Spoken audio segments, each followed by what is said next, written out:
The first thing I want to do is I'm going to start this motor up, see A, if it runs, and B, get the oil warmed up so I can drain it and put new oil in. Let's give it a shot.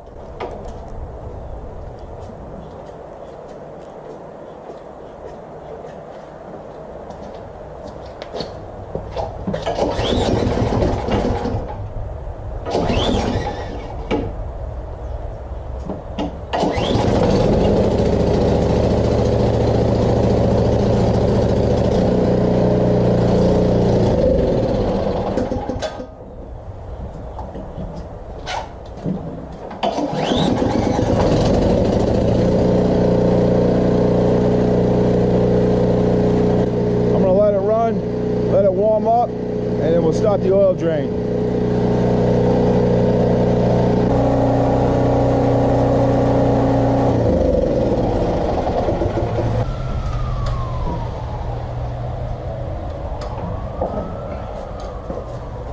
All right, on this one, of this model, we have the oil drain. It's right here on the back side. I use my adjustable. And you just take off this cover on the back, and your oil's gonna drain out. Now I did pick up the front end just a little bit, probably 5 inches off the ground, just to kind of tip it towards the back, so I get most of the oil out. It's gonna take a while for that to drain. Make it drain a little bit faster, take off the cover to the dipstick. Just let it sit there. As long as the air can get in, it'll help it to drain a little quicker. There's a product called Snow Jet I use on a snowblower, and it pretty much just keeps the surface slippery and keeps it from rusting. And you just pretty much just spray it on, coat the inside of the chute. Yeah, I like to coat the inside where the augers are and stuff. Just helps the snow, ice and stuff from sticking to the machine. You don't have to put it on that heavy. Light coat is all you really need. There you go. Alright, now that the oil's pretty much all drained out, I'll tip it a little bit more, see if there's any more in there. Pretty much it.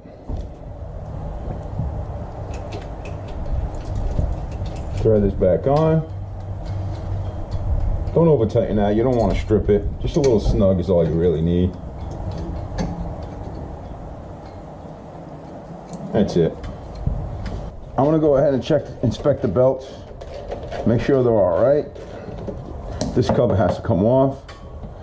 It's just a couple of screws. Actually, I don't have to unscrew that all the way.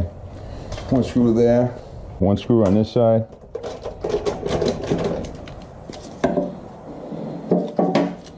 These are 10mm screws on this machine. It could be whatever size on your machine. And the cover should just slide right out. And this is what you have in here. You got the pulleys, the belt,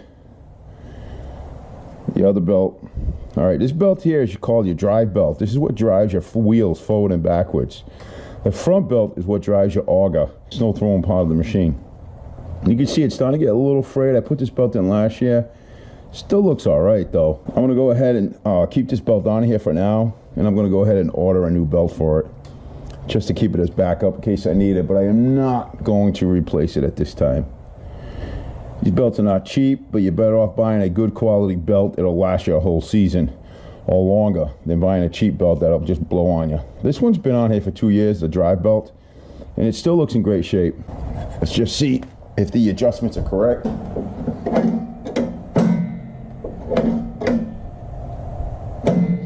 When your auger is engaged, you should have a certain amount of slack. On this machine, should be a certain amount of slack between the bracket here and the housing.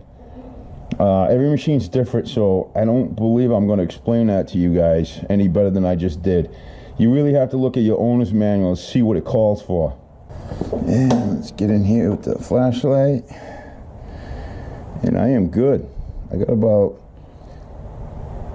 ½ inch. Yeah, looks good. So that belt, it's still good. All right, let's get the cover back on. So now I know I'm gonna order a new belt to keep on standby.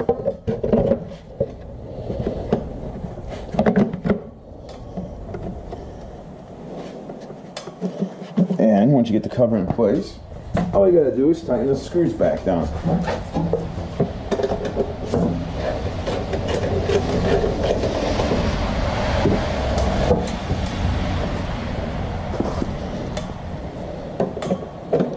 This is just a plastic cover, so you don't want to over tighten these screws. Just enough to hold it down, so pretty much just snug. You're all probably wondering what kind of oil I use. I use regular 10W30, this engine calls for. I don't use synthetic. But I do use Shell Rotella 10W30. It's actually made for diesel engines. I think it's a better quality oil than most car engine oils. I mean, I can't prove it, but from what I read on the product, it stands up to heat a lot better and stuff like that. But I don't know. You guys got any? You know what? I'm not even going to say that because talking about oil can be a big issue with some people. Because people believe what they believe. You know what I mean? Can't change people's thinking when it comes to oils.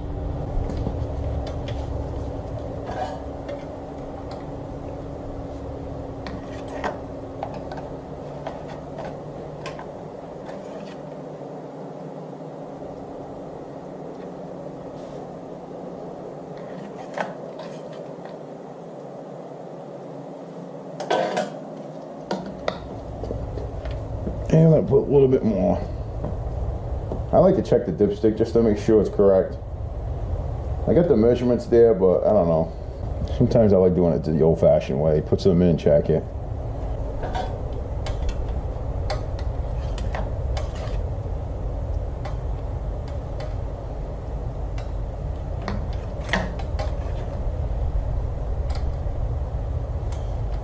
And she looks good.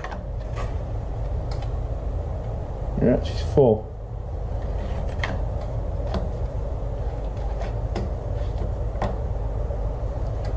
I'm gonna go ahead and run it a little bit.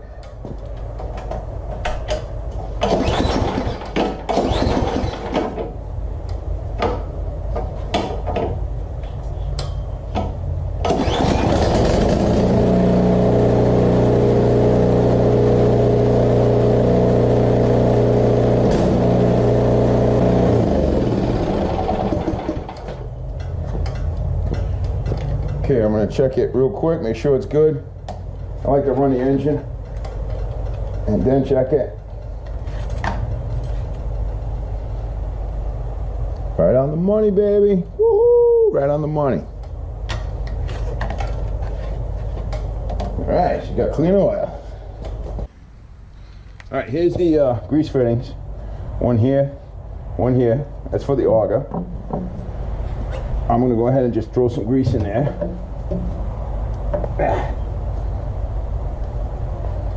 Till it starts coming out the ends.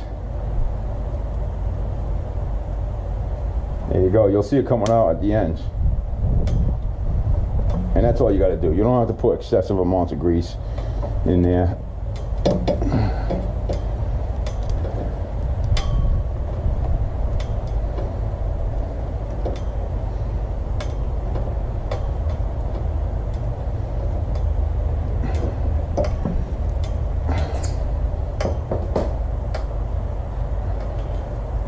And sometimes you'll see it coming out of the screws that are made to breakaway bolts, shear bolts I think they're called. I like just to wipe up the grease.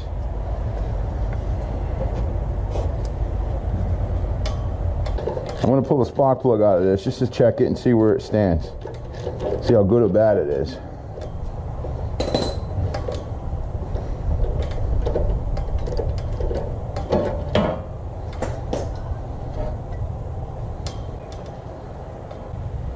Doesn't look bad at all.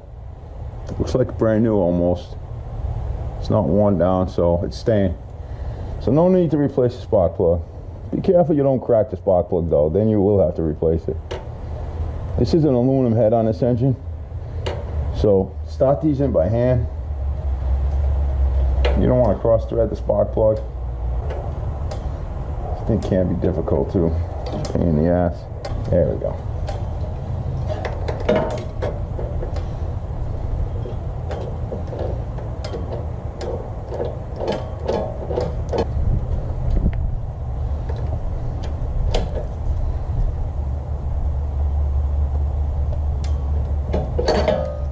20 pounds of foot pressure on that. If you're going to use a torque wrench, it's about 20, 25, no more than that.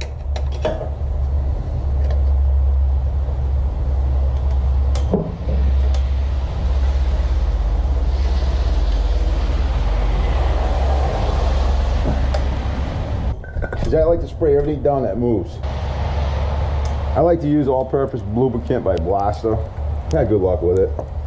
Works well. Don't be afraid to throw some lube down.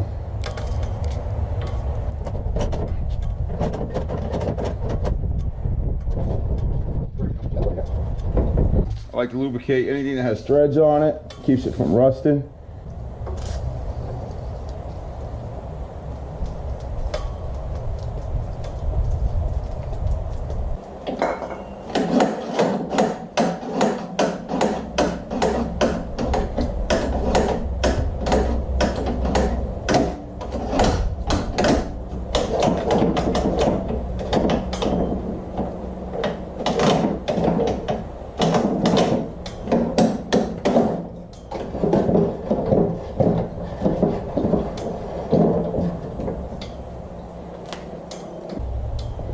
One final thing that I like to do, I take some fuel injector cleaner. This just happens to be seafoam, and I like to throw some inside with the gas, just to you know, just as added protection, just in case the carburetor is something starting to build up in there or whatever. And then top it off with fuel.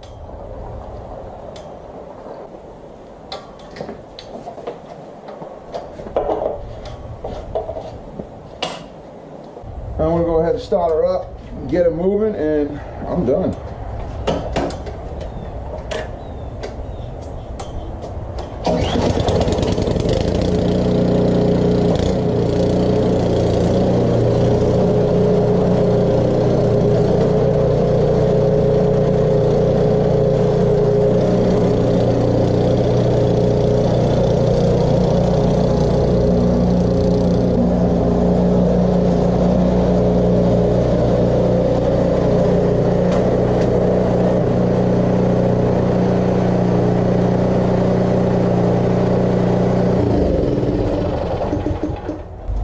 Oh yeah, I almost forgot air pressure in the tires. Although these don't seem low, we're going to check them anyways.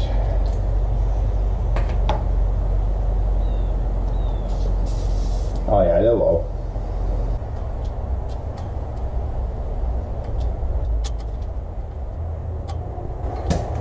And we're done. There is one thing I didn't talk about. Before I go, I'm going to talk about it.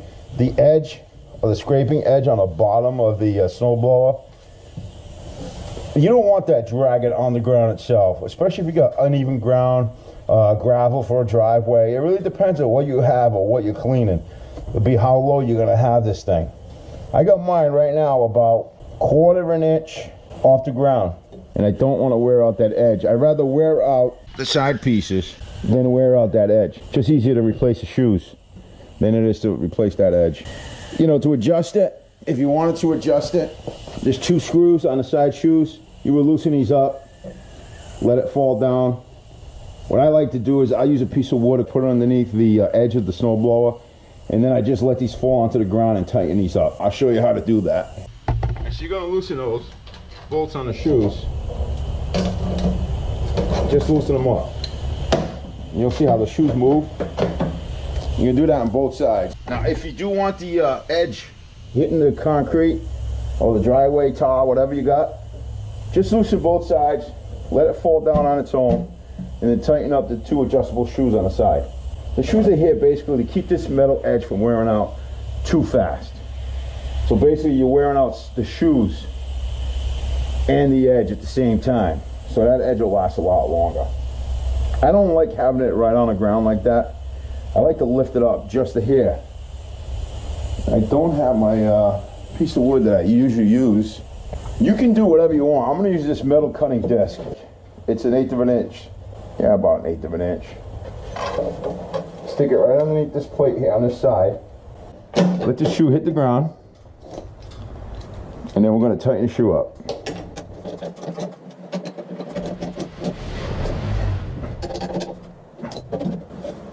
We're gonna do the same thing for the other side.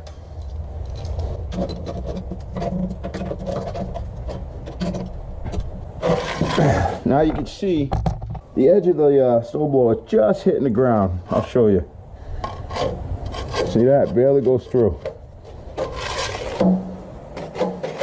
Okay. So now it's adjusted to where I want it.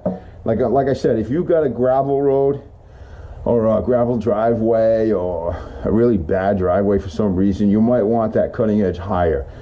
With gravel, you're going to want at least, I would say maybe a ½ inch off the ground, or ¼ inch off the ground at least.